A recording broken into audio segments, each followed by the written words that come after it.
Today on the DML CBD Walk Talk, we speak about President Donald J. Trump and how he was on CNN last night in a town hall that just made CNN look, well, like fake news. It's going to be a good one.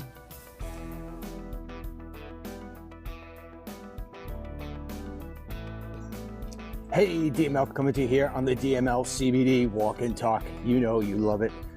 Do me a favor, hit that share button now. Please hit the share button. That's the way we get the message out far and wide. We know that all the gatekeepers there in Silicon Valley, they want to make sure that conservatives like you and me are silenced. The greatest way that you can fight back, the biggest megaphone you have at your disposal, other than me, is that share button. So you hit the share button and you'll thank me later. So I don't know how many of you decided to put yourself through the pain of an hour on CNN. I had no choice. It's my job. Although I should say 8 p.m. last night, I'm live doing the DML podcast, which you could get for free from the DML News app. So just download that. Please download that from the Google Play Store or the Apple App Store. Stop using the Fox app. Stop using the Newsmax app. Both of those places gave $1 million to Hillary Clinton and the Clinton Foundation. Help out people like me. Download our app. It's completely free. So I did my show really early. I got finished. And then I went in and I watched CNN. And oh my God, let me tell you something. You know, it's the same thing unpackaged. Same thing unpackaged. You would think that CNN would take some level of opportunity and run with it. You think they would be smart enough with this. Now, let's take a look at CNN for 1 second. CNN's ratings have always been in the toilet because what used to be a decent international news organization turned out to become an international lefty, radical lefty propaganda machine. And so to that extent, people stop checking in. Only the radicals stay in. So what happens? They get rid of almost everybody, right? And now the number one guy over there is trying to rebuild CNN into something that is respectable again, an international sort of news machine, because people are really getting tired of the one-sided opinions. And then when you do get somebody like Tucker Carlson who gives great insight, what do? They pull him off the air. So instead, you get all these other people who read off teleprompters. Well, CNN agrees with Trump that they're going to do a town hall to where the audience is going to be favorable to Trump. And I'm sure Trump had his hand in making sure that that was the case because he didn't want to get ambushed. Totally understandable. So my personal feeling was he shouldn't do this sort of thing because CNN is fake news. CNN is always going to try to hurt him. And what they're going to do is they're going to use this town hall as sound bites to try to create him into some kind of monster, liar, somebody who has not learned his lessons and is not worthy of your vote. Now, other people said no. In fact, a majority of people who took the poll on the DML News app said that he should do it because, look, exposure, good exposure is good, right? Well, here's the issue with this, and I won't get too deep into the weeds, but Fox News, as you know, used to be the dominating force, at least on television. Now they're not the dominating force anymore. Ever since they got rid of Tucker, they're in many cases losing to CNN. They are completely getting their ass kicked from MSNBC. They think, Fox News thinks, because I used to be there at Fox News, Megyn Kelly just recently said the same thing. They think you're all going to come back because they don't think you're going to have a choice. And that's where they're crazy. As you know, Tucker Carlson put out sort of a cryptic video the other day, didn't give much details on it, but that he's going to have his show relaunched on Twitter. Now, nobody really understands the details of it or the timing for that matter. I don't know. Maybe he's got something going on with Fox News in the background. Or maybe that was just, honestly, maybe that was just nothing other than a kick to the shins to Fox News to start negotiating with him to get him out of his contract. Whatever it is, Trump went into last night. I don't know how he was going to come out with a victory because we already know that CNN sucks, right? So what was in it for him? Well, let me go back and just to finish the thought on Fox News. So now that Fox News is down in the gutter, CNN and MSNBC are only lifting back up. In addition to that, and most people don't know this, although CNN ratings really always sucked on cable, they still beat the living hell out of Fox News. This is prior to the Tucker stuff on all things digital. So if you just take television, which is sort of a dying breed, if you will, older people for the most part watch television. And when I say older people, I mean people who are 50 and older. So I wound up fitting into that demographic. No offense to anybody who's older than me. So the older generation seems to still watch the television. The younger generation isn't doing that. They're watching things online. They're watching things on their iPad. They're watching things on their phone. They're watching things through Roku, different stuff like that. I mean, you could actually take my nightly podcast. If you have the Rumble app, the Rumble TV app, you could actually watch me at 8 o'clock on television, and I can fill what it is that you lost in Tucker. So there's a lot of options for people, especially the younger people. When you add all of that up, CNN was crushing Fox News, all things digital, all things everything, crushing them. So what's the bad news on that? The bad news is that all these clips of Trump that CNN is going to cut up, those are the ones that people are going to see. Because again, let's say for instance, even on a normal night, CNN has 1 million people watching their top show. Well, last night, let's even say they went to 3 million, right? All right, it's great. They get one night of good popping, right? The rest of us see the grossness that was there, and I'm going to get to that in a moment. But the gross performance there by CNN. And then what happens? Nobody's going to watch that full hour on the mass scale. They're going to watch the clips. Who dictates the clips? Mostly CNN. So you're going to see stuff today that Trump said last night, which is going to be blown out of proportion because it's going to be edited by CNN. And that's why I didn't think Trump should do that last night.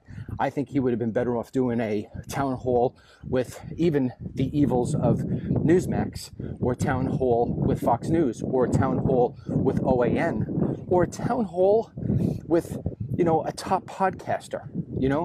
Ask somebody who's got a massive audience, somebody like Ben Shapiro, to do a town hall. Yeah, Ben Shapiro is going to be tough on Trump because Ben Shapiro doesn't like Trump, but he's got a big audience and it would get national attention. And at the same time, Shapiro is not going to treat Trump like some piece of garbage like CNN did last night. And that's why I get now into the part of CNN. So I think Trump made a mistake. I understand why he did it. Totally understand why he did it. I respect him for doing it in a huge way. I mean, you're going into enemy fire. You know that you're going to be abused, and you got to try to be presidential and carry yourself and answer in ways that not only you're trying to give the answer, but you're trying to fight off a terrier who wants to keep on biting your leg. And that's what that was last night. The biggest things, I'll give you an example. I'll give you a prime example of how disgusting CNN was last night. They had this girl, Caitlin. She's usually in the morning show. And, you could just tell by her look. I've told you now, my new phrase is, the devil is a Democrat. I truly believe, and I'm not being funny, I truly believe that the devil works his way into our lives, and he tries to figure out how to do it in the most easiest, effective way where he could disguise himself, but he hides in through other people. And now what he does is he hides in within every Democrat, some less than others, but every Democrat has got evil inside them. I mean, just for the fact that if you want to terminate a pregnancy almost, 7 months in, that's evil. And evil is the devil. So when you see her, there's something demonic about her. This Caitlin woman, she's standing there. She's just demonic. And she's got her whole white pantsuit on, and, she's trying to look like $1 million, making it all about her. And so she's asking questions of Trump. Trump's giving answers. And then what she does immediately is tell Trump that he's lying, that he's not giving the truth. Let me give you the best example of this, and also the example of what I know most about, the border. So the conversation about the border came up, and this is, of course, after they talked about nonsense stuff that voters really don't care about. They spent an enormous amount of time on January 6th. All right, it was just, then they spent an enormous amount of time on the rape case that Trump just wound up getting hit for a couple $1 million for a defamation. Not for rape, by the way. But you'd swear CNN just wanted to make it so this way it sounded like Trump raped this woman. And he was not convicted of rape. But that doesn't matter. Details don't matter to CNN. All that matters to CNN is getting Trump off the grid. So to that degree, they talked about the border. And this Caitlin girl says, Mr. Trump, a lot of Republicans talk about how you made incredible promises about immigration and that you never followed through. And I'm sitting there like, okay, what is she talking about? So he says, and I know one of the things he never followed through with. He said that he would put in mandatory e-verify, and then he later on changed his mind, which I thought was a mistake. I talk about this constantly because mandatory e-verify would be a great tool for every business to have to use, because if you have to use, right now it's voluntary. So as a business, if I want to hire somebody and they're coming to me with a fake social security card or they're ineligible to work in the United States, it is the easiest program in the world. It's like checking your email is so easy. You go into the federal e-verify, you take the documentation that they've been presented to you, and it does a cross-reference. Number one, it will tell you if that social security card is stolen. Number two is, a lot of times these social security cards being used by people who aren't allowed to work in the United States, they're of dead people. So obviously, if you got a dead person sitting in front of you, you know it's fake. So Trump didn't like this program after he promised to put it in, simply because he tried using it when he was building his hotel in Washington, D.C., and he said he would have to go through like 28 applicants until he found a legal person to work. Well, although that was aggravating for him as a business person, it was a great tool, but he didn't put it in. So regardless, I thought we were going to have a conversation about e-verify and mandatory e-verify. No, that's not what happened. CNN directed it right to, and I mean right to, the border wall. Now, I don't know how much you remember and how much you forget, but Trump wanted to build a massive border wall for 2,000 miles. Granted, you can't go into some of the real rocky terrains areas, but the illegals don't go in there anyway. But he wanted to build a 2,000-mile concrete wall. Well, the Border Patrol came back and told him that a concrete wall would not make sense, because what happens is it prevents the Border Patrol from being able to look on the other side of that fence. And that's why they wanted the design of the slotted wall, where it's called a ballard fence, where you could look through and see. Now, being someone who's been very active in my career with those border walls and those ballards, yes, you do, because it's not just the migrant coming over that you want to see. You want to see the cartel. You want to be able to see what they're bringing over in terms of drugs, weapons, people they're trying to smuggle in. So that gives a great opportunity for the Border Patrol to have complete visualization. So when they worked with Trump, they designed a fence that would take all the things that Trump knew how to do in terms of construction and make this really great design to where it would go 7 feet down into the ground. So digging a tunnel would be very, very hard to do. And I'm not talking about for cartels. Cartels, they want to build a tunnel. They'll just knock down the damn fence if they want to get in. But I'm talking about from the migrants. In fact, if you watched my film, They Come to America 4, you'll see that there is beautiful fencing, and yet the illegals are digging underneath it. So with Trump, he was going down 7 feet. You're not going to get somebody who's going to build a tunnel. A migrant's not going to build a tunnel that's going to be 9 feet deep. They just won't have the tools or the resources. So 7 feet deep, and in some cases up to 30 feet high. These were very, very strong, effective walls. Now, what wound up happening, if you remember, is Congress wouldn't give him the money. The Democrats kept on holding it up. So he was always struggling for a way to finance this. So what he started doing was he started pulling money from different areas that were being reserved for different things. And he pulled from that, and then he started buying the wall, and they started constructing the wall. Now, what they started with is they started with doing replacement fence. Now, as a guy who's been down there, and this is what Trump was trying to explain last night, there were some places where you would have nothing but just a single cross barrier, like a bicycle barrier, where you couldn't get a car barrier. And what they would do is they would replace the old, fallen, rusted down fencing, which really wasn't like fencing anymore, and then they put up brand new fencing. Now, that's the equivalent of you having a car with bald tires, and you go and you get new tires. Now, do you go up to people, and if your sister says to you, "Hey, Margaret, what are you doing today?" Do you say, "Oh, I'm going to get replacement tires"? No, you say, "Oh, you know what, I'm getting new tires on the car." That's how we would say it. That's normal language. You're getting new tires and you're replacing them on the car. Nobody thinks that when you say you're getting new tires, that your car didn't have tires to begin with. So Trump says, listen, we put up new wall, we put it across, did the whole thing. She said, no, you didn't, sir. You only put up 52 miles of new border wall. He says, what are you talking about? 52 miles. So she wouldn't take replacement wall as building a wall. And this is what I'm talking about. This is the petty CNN that just tries to make a narrative that destroys Trump and makes him look like a liar. Now, to that degree, Trump got a little frazzled, and this is why I didn't want him to go on CNN, because this is the clip that plays. So Trump said, I finished the wall. Well, that's not true either. He didn't get to finish the wall. And one of the reasons why I could tell you he didn't get to finish the wall is because there's wall laying on the ground right now. We covered this on the DML News app. I covered this on my podcast. There is material that you and I paid for that is sitting right now in Arizona on the ground, and Biden won't put it up. So the wall was not finished by any stretch of the imagination, but Trump said he did. He said he finished it. Now, you know what that was? That was a blurb, because you know and I know Trump is a smart guy. He's a passionate guy, and sometimes his articulation does not come out perfect. I don't know anybody who does. In fact, if you find somebody who articulates everything perfectly, they're probably robotic in the sense that it's an AI system controlling them. We all make gaffes. We all make statements that aren't intended to be a lie. But like if I said to you, oh my God, there's not a cloud in the sky today. Well, that's not necessarily true.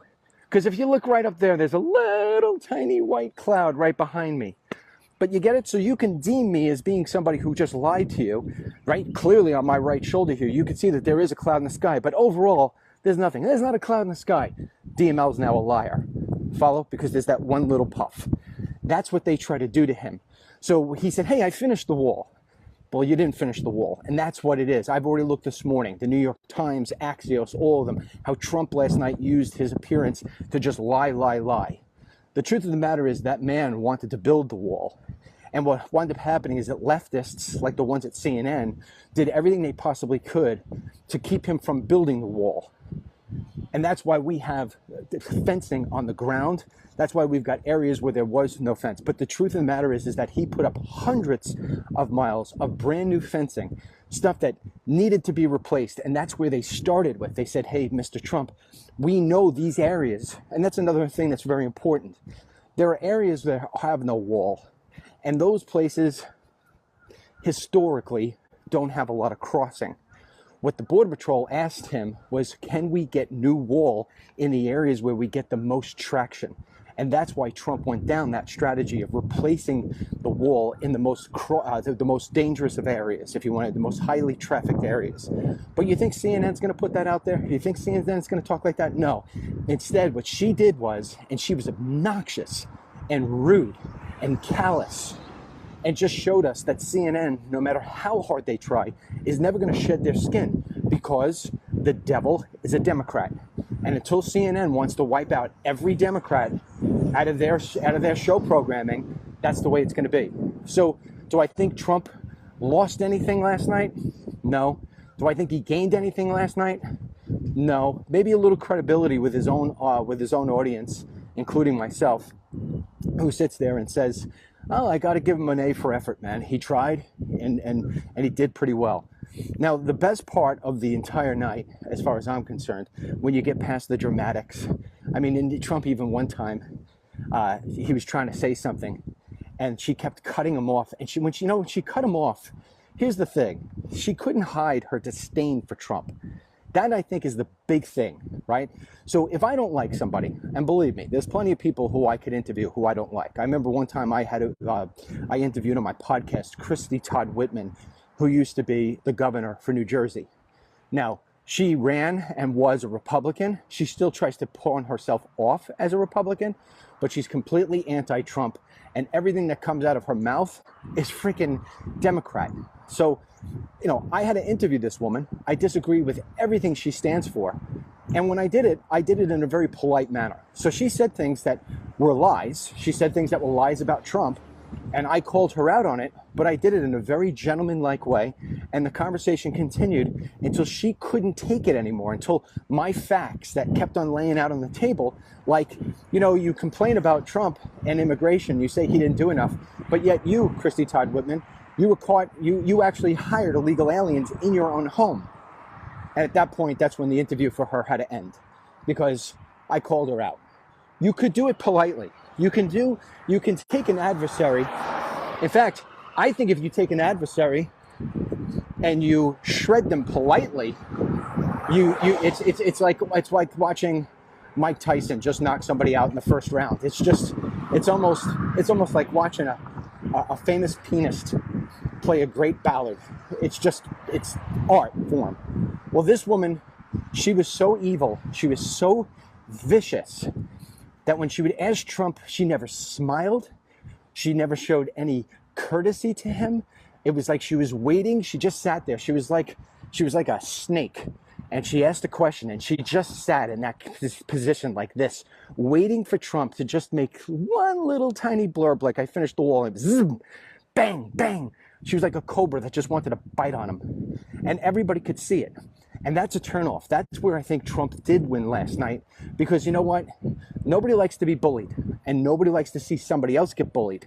And Trump tried to keep his level of politeness, and he tried to keep his calm and his charisma, and I think he did a great job. And at one point, she was just so vicious. He turned to her and he said, "Man, you're nasty. You're a nasty person." That, to me, that was the moment of the night for Trump in terms of lashing back out at CNN and who this person was. That is the clip that should go wild. That is the clip that we will have on the DML News app. So please, I'll put it up there for you. Put it up there for you this morning. We ask you, please, to download the DML News app so you could take that and share it far and wide. Now, the part where I thought, from a presidential standpoint, was fantastic for Trump is that they started taking audience questions.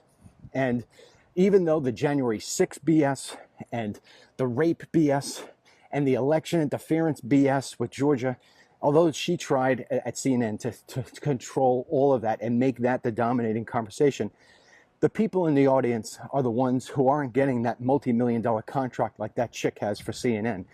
The people in the audience are the ones who have to pay the bills and don't have money to pay those bills because, as one woman said it, since Biden has taken over, her bills have exceeded into the many hundreds of dollars more than it was each month when Trump was elected and into the presidency. And he was spending 4 years and doing great things like giving us tax cuts and giving us energy independence.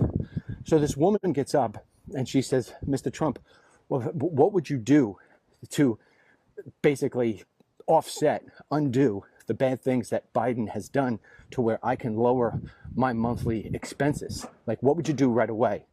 And Trump said, "Drill, baby, drill." It was almost as if he knew the question was coming. It was just such a great answer.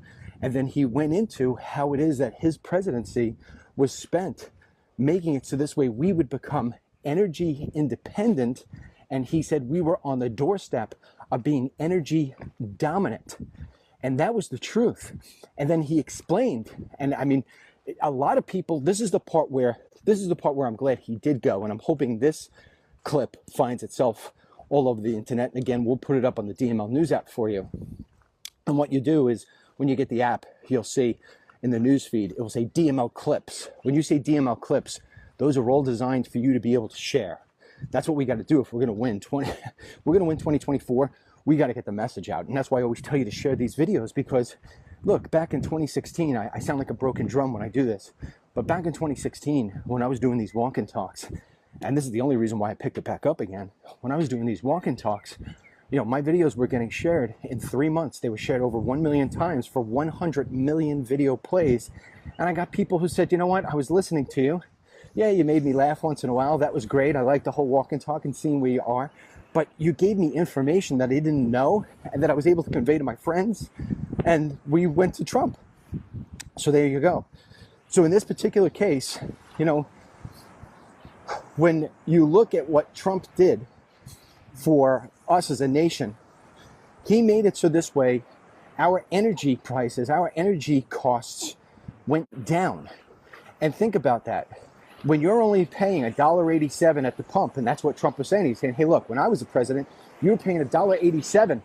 He says, in fact, we were lowering it even more than that. He says, but we had to save the oil companies because we were driving it down so low they couldn't make a profit. So, I mean, in other words, Trump could have got us down to maybe $1.40 a gallon, back like it was in the old 70s and 80s, but he kept it higher at 187, so this way the drilling companies could make profits and they could go out and they could drill for more oil. Well, as he said, we have liquid gold underneath the surface of the United States of America, and we were tapping into that, and we were dominant. And then what did they do? He called them idiots. He says those idiots, meaning the Biden administration, destroyed all that. So you went from paying lower on your gas, so this way you had more money to do other things like come to vacation and see this beautiful ocean, or even repair something on the car or repair something on the home. Whatever it is that you wanted to spend your money on, you had more money in your pocket. Now it's gone. Not only do you not have the extra money that you have in the pocket because you were saving, now you're dipping into savings because it's costing you so much. I mean, I know my own mother, she lives up in New York, and she said, I'm so happy we didn't have a really cold winter. I said, oh, well, yeah, I can understand. I live in Florida. It's nice and beautiful and warm here every day. She goes, no, that's not why. She goes, that's nice too. She goes, but I don't have to spend the money on the oil. My oil bill is killing me. She said it was costing her $900 a month. My mother's 75 years old and retired. She doesn't have that kind of money. Senior citizens don't have that kind of money. And everything, you try to go, you want to try to go eat healthy. You just want to go get yourself some eggs, some chicken, some fish. Everything's doubled and tripled under Biden. And so that's what Donald Trump was talking about last night. And when those were the questions, when those were the focus points, he was excellent. But CNN can't have that. They can't have the president sound like he knows what he's doing. They can't have the president talking about things that he did. Another part that they brought up that was very interesting and just a great answer by Trump, but she didn't like it. But Miss CNN didn't like it. She said, do you want Ukraine to win the war? Do you want Ukraine to win the war? Now, let me tell you, as a person who used to host a television show, I remember Chris Ruddy, who, by the way, not only is he the CEO and the founder of Newsmax, but he is also a $1 million donor to the Clinton Foundation. Never forget that. That's why I remind you that of all the times I'm with you and we talk about this. He is a $1 million donor to the Clinton Foundation. So the same way that you got burnt by Fox, you're going to get burnt by you-know-who. Trust me, I've been burnt by both, and I know how it comes. That's why Tucker Carlson's not going to go over there. He knows. So anyway, what would happen is if I had a guest on, it was a high-profile guest, they would wind up giving me questions from Chris Ruddy, from the upper office. They would send down questions that they wanted me to ask. Like, wait a second, you're going to dictate, why don't you just take over my seat? I'm not going to ask you questions. And they would give me the questions. I would never ask the questions.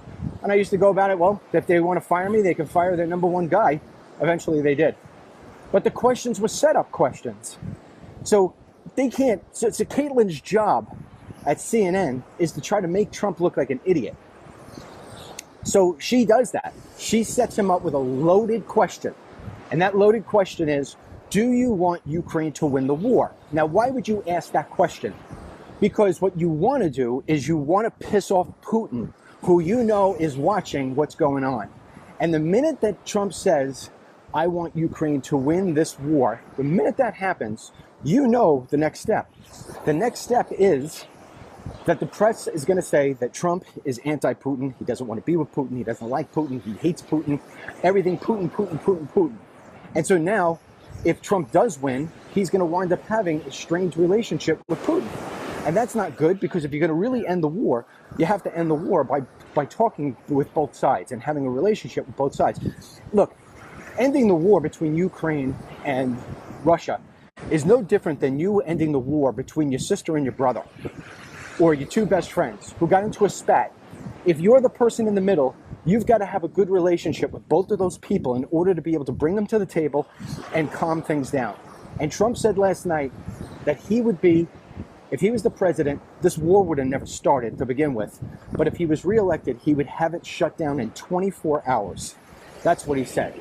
And then, so she came back.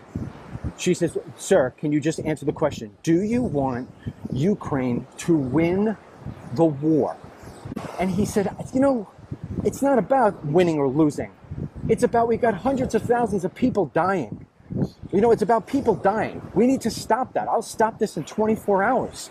It's not about who wins and loses. Nobody's going to win and lose. The people who are losing, the people who are dying. And I want to stop that. It was a great answer. She didn't like that.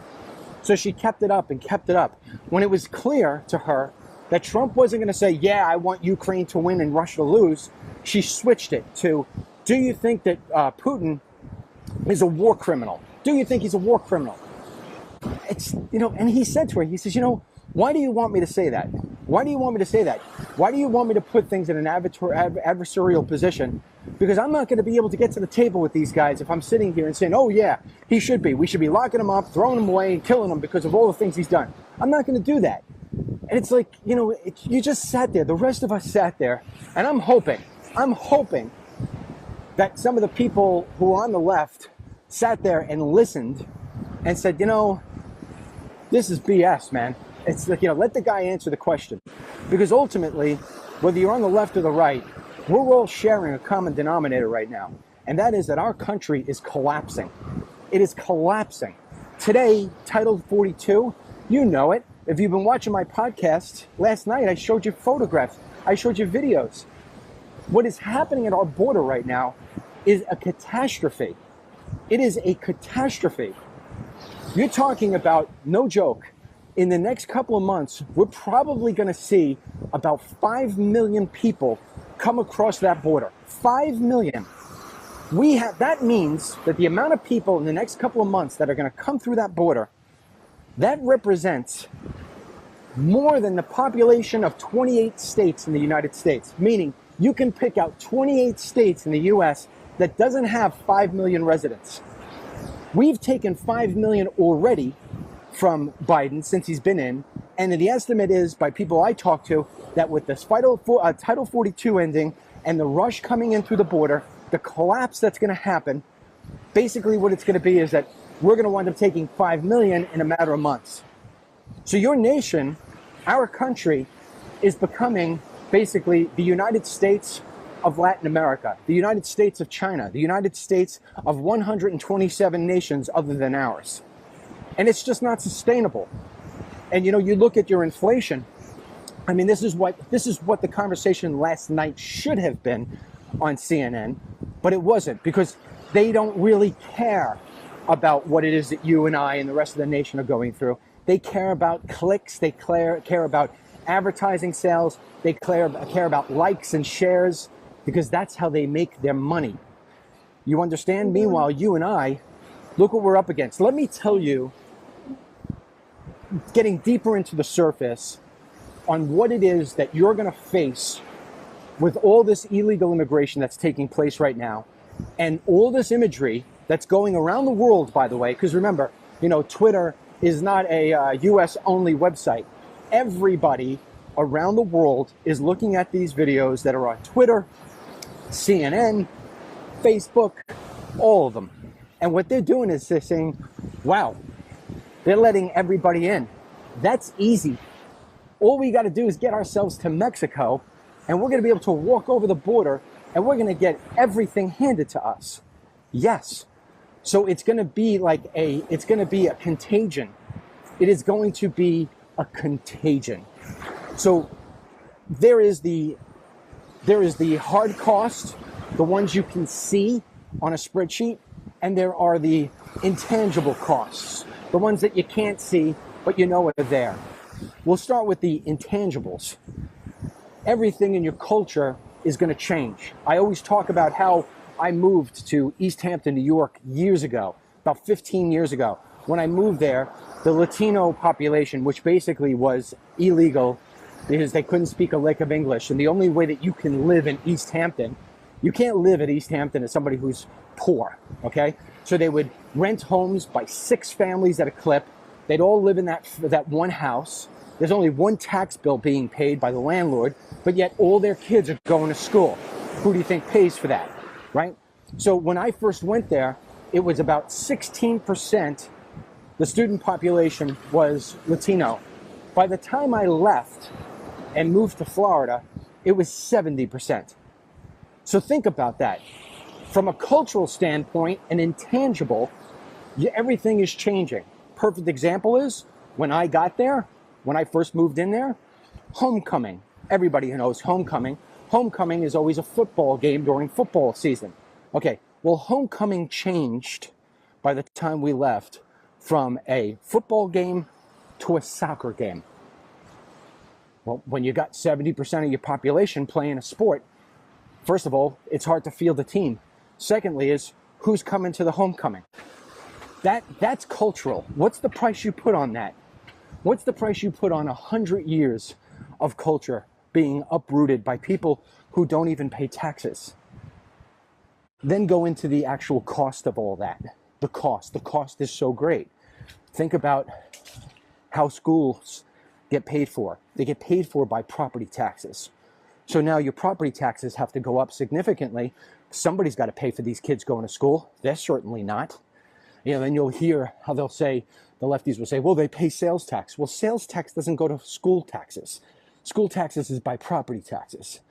So all of our property taxes are going up because somebody has to pay for the people who aren't paying property taxes and yet sending their kids to school. On top of that, it costs 25% more on average. It used to be 50% more, but now there's so many of these kids in here, they've grouped them together. It costs 25% more to educate a kid who is an illegal alien than it does your kid or my kid. Who's paying for that? Not the illegal alien, you are. I am. So these sort of things, this is the conversation that should have been had, because what you're looking at right now is all these people coming in. So when they start taking over rents, remember, they're going to have to live somewhere. They're going to take over jobs. That's number one. Then after they take over the jobs, they're going to wind up taking over the rents because, let's say, for instance, this house right here is for rent. I mean, it's a biggie. But let's say, for instance, this was for rent, right? And I want to rent it. That's going to cost me $5,000 a month. It's a lot of money. One guy, $5,000. But what about if you got 5 families in there? They pay $1,000 each. I can't compete against that. So I find myself struggling to go find a place. And when I find a place, it's going to cost me $8,000 because they're going to bump it up. So with all these people coming over, the other part you have too, it's the same thing as the housing, supply and demand. You're finding it hard enough to go in, still getting diapers for kids is not an easy thing. Getting formula for kids is not an easy thing.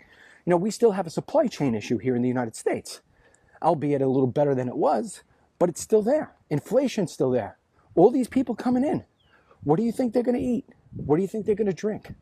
What do you think they're going to give their kids? Look at all the people that you see coming across the border right now. They're all young men. You know what they're coming to do? Construction, landscaping. And then when there's not enough of that, because things are starting to slow down, they're going to start getting jobs in the grocery stores.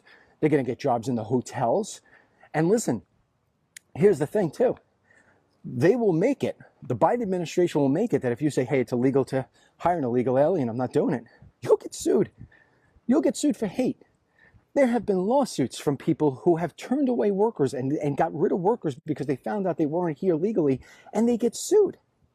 So the cost of everything is going to go up.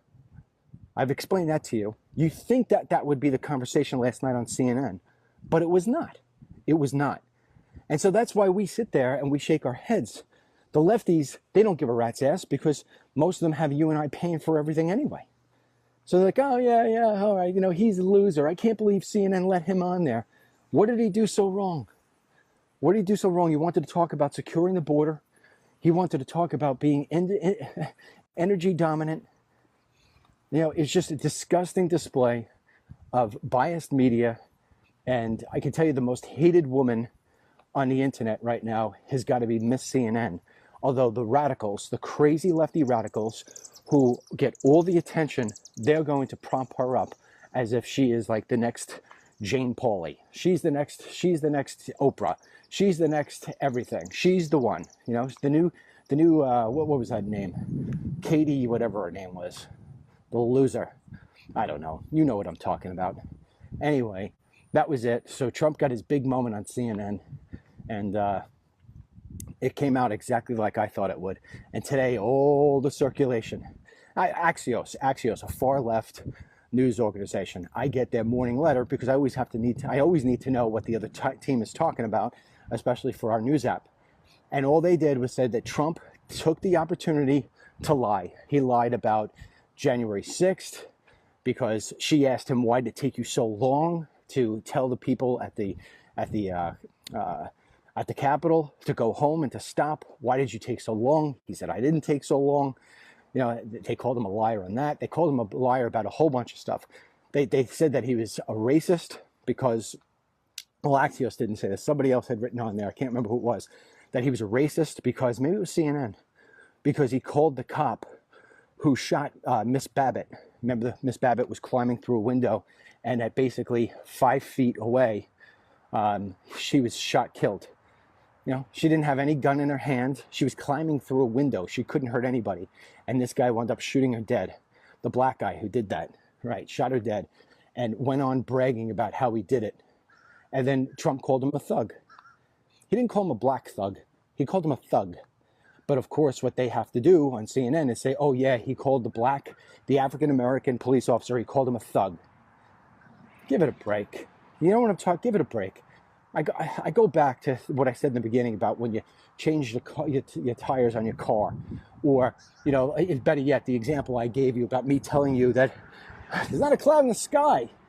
All right, well, there's a cloud over there, right? We all talk just in generalizations. Trump wasn't out there telling lies. He's telling it from his perspective on what took place. And all CNN kept on doing, all Miss CNN kept on doing was telling him that he was wrong, he was wrong, he was wrong, he was wrong. Well, people can decide for themselves whether or not they think it was rigged or not. Miss CNN is saying, no, sorry, it was not rigged. No, sorry, it was not rigged. Well, that's your opinion on it. That's CNN's take on it. Other people feel differently. Other people say, hey, wait a second. That guy, Dennis Michael Lynch, me, just interviewed a guy named Joanne Pulitzer, one of the auditors from the Arizona audit. He was just on my podcast not more than a few days ago. We spent an hour talking about the things that happened during that audit. You listen to that, the guy who's firsthand inside on that audit, and you tell me that there wasn't some shenanigans? Well, then Jovan must be lying. Let's put Jovan on the stand and have him put his hand to the sky and the other hand on the Bible and swear the whole truth, that he's telling the truth of what he saw. And I guarantee you he does it. What does that mean? Is CNN going to tell him he's a liar too? He was there. And this is what we're up against. This is what we're up against. Now, it's not hopeless. It's not hopeless.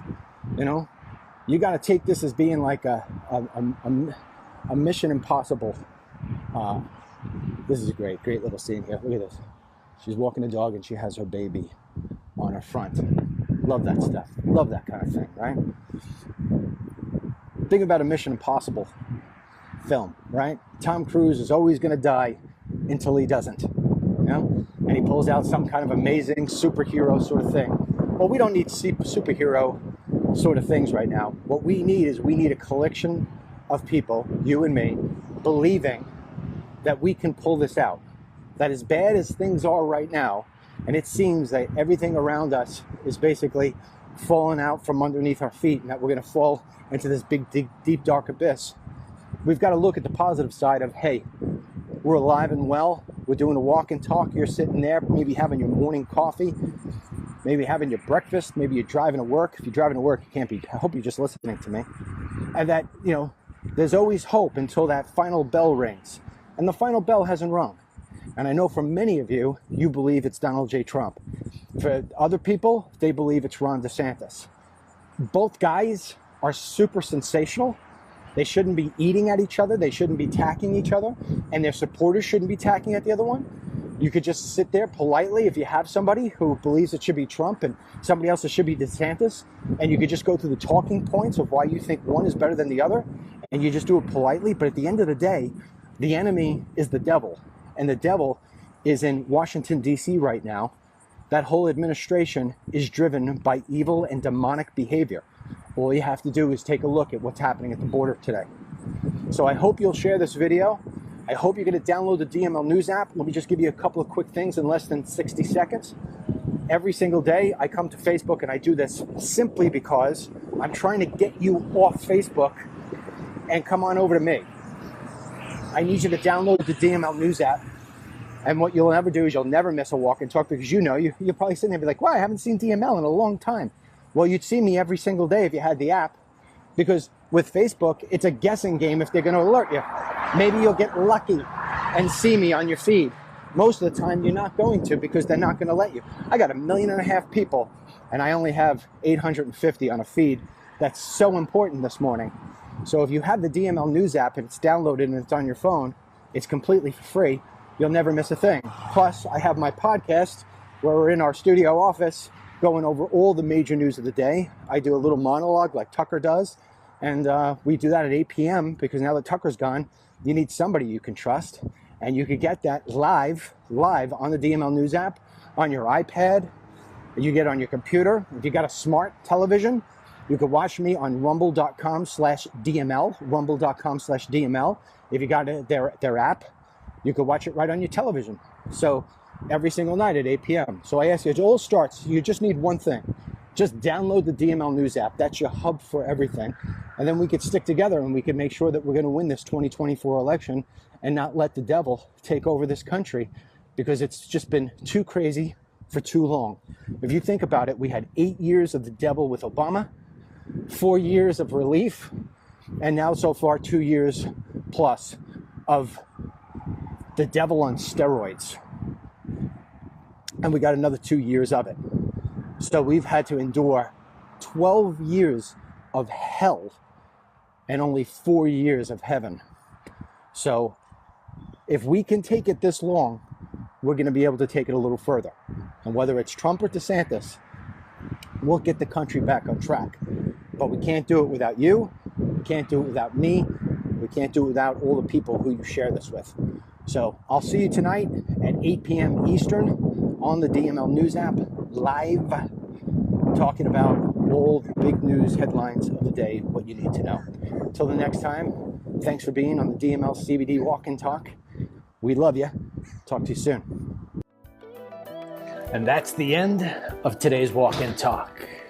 All right, don't forget to hit the share button and be sure to download the DML News app for free from the Google Play Store or the Apple App Store. You'll never miss a Walk and Talk. Become a member of Team DML if you can. You can go to dmlcbd.com/team to learn more about that and get a free bottle of DML CBD Miracle Me Pain Relief Body Oil if you do become a member.